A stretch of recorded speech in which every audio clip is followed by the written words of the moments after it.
Thanks. No worries. Gotta stay hydrated. Yeah, guess it's a long show. Welcome back to Calling the Audible, Division E, as we preview the finals between the Ravens and Pincellos. My God, it's going to blow. All right, anyway, Peeze in the saddle along with Eagle in the nest, as we're joined by Iggy Magnus to join in, who got his butt whipped by Ravens 41-24 with Dilly Dilly.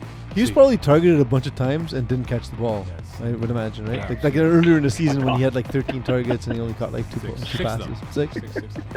Iggy Magnus, welcome into the Division E preview of Ravens versus Pincellos. We brought you in as a player perspective.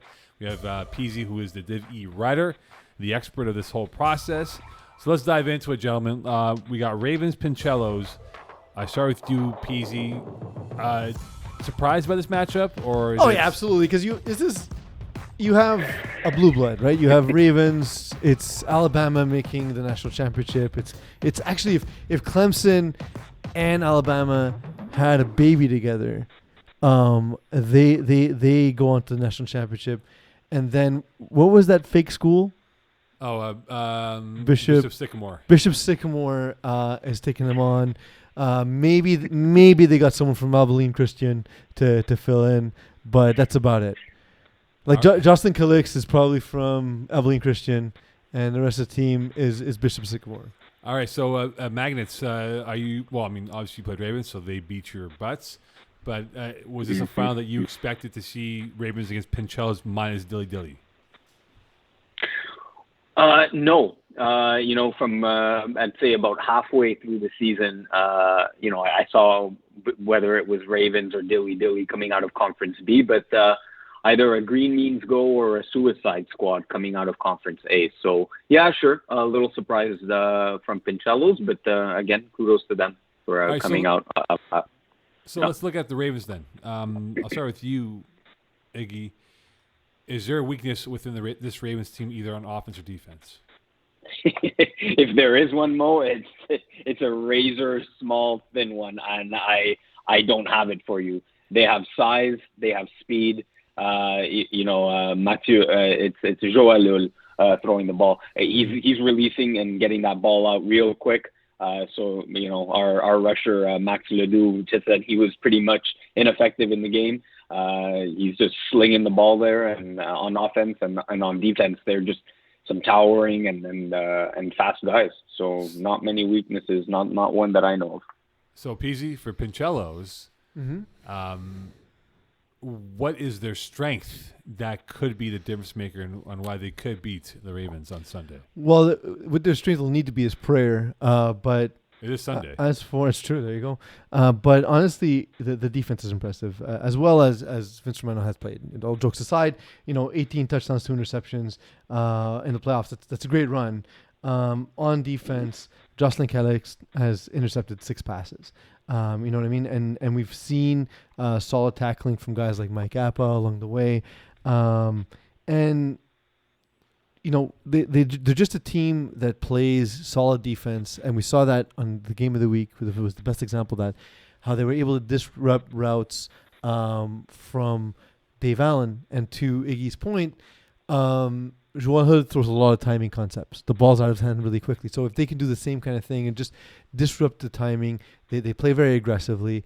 If they can do that, that would be the way. It's just going to be hard because of the size and speed on Ravens. Okay, so how much is this on Vince Romano, Peeze, that he has to win this game? Because he's had a good Karen Romano. So he's had a good playoff run, but let's not forget he always has his yips, and could those yips appear again on Sunday's game? The biggest issue is they haven't seen anything like this. They played a debilitated Rainmakers. They played Trailer Park Boys, who returned to full strength, but they never got together all season long.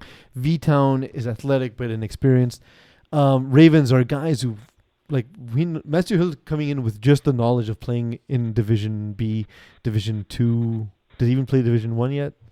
If not, I mean, they will be by next season. Alpha T's or whatever they call it. They played Tier 1 in Fall Cup. Yeah, exactly. They're going to be Tier 1. They've played against Montreal's finest. He's going to be that calming force.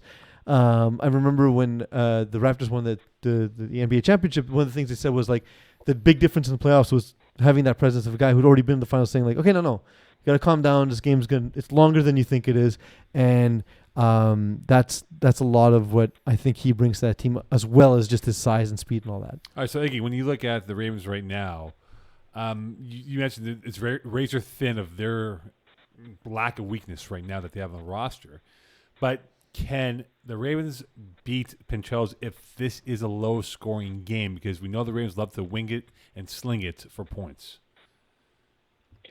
So you know what? That is going to be the recipe for success for Pincellos. They need to keep it a low-scoring game. They need to run the clock on offense, have long, sustained drives.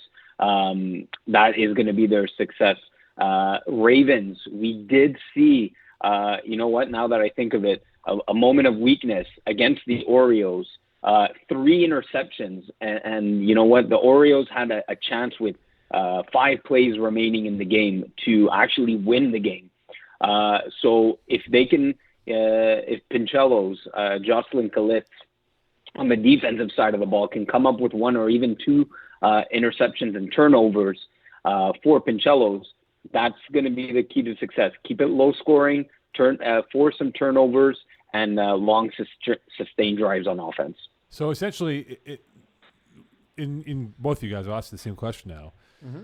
If one of these quarterbacks has a bad game, can they still win? Yes or no? I'll go ahead. So the thing is that everything that Pincellos have, Ravens have a better version of. So if Joe Hill struggles, as good as the defense is for Pincellos, I think that the defense is better on the side of the Ravens. Justin Sarbalus and Kamba Kachiloa. Did I say it properly? Kachiloa.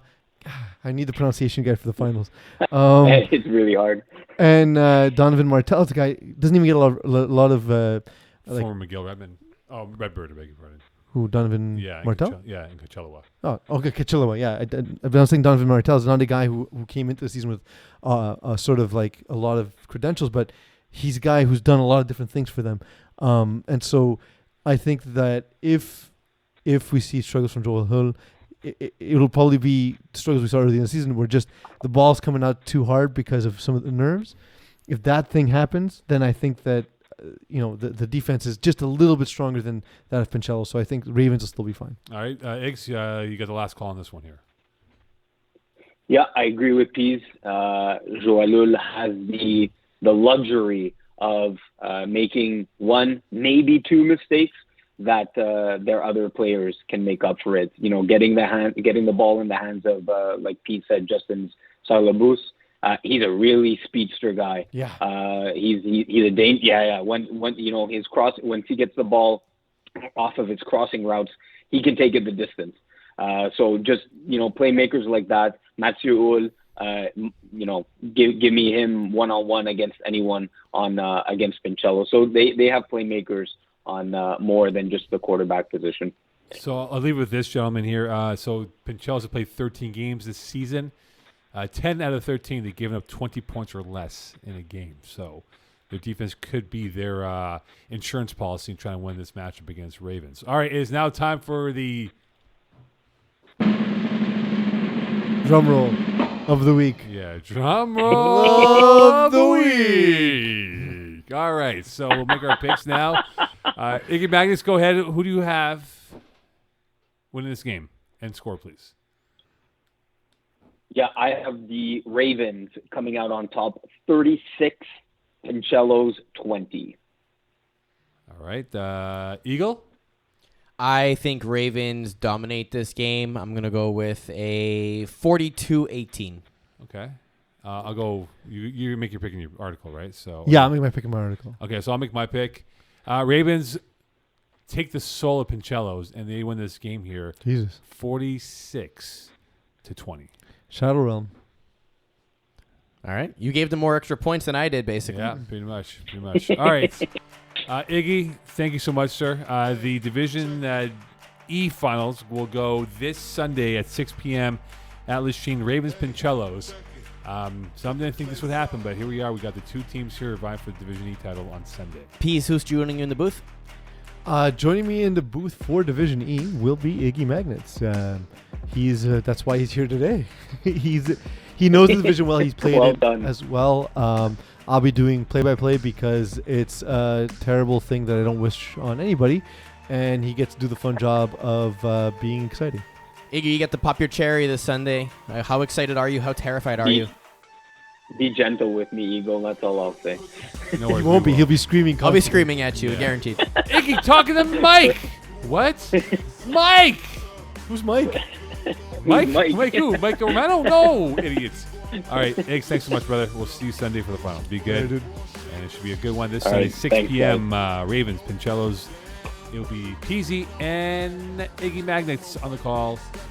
Good luck to both teams in the Division Final.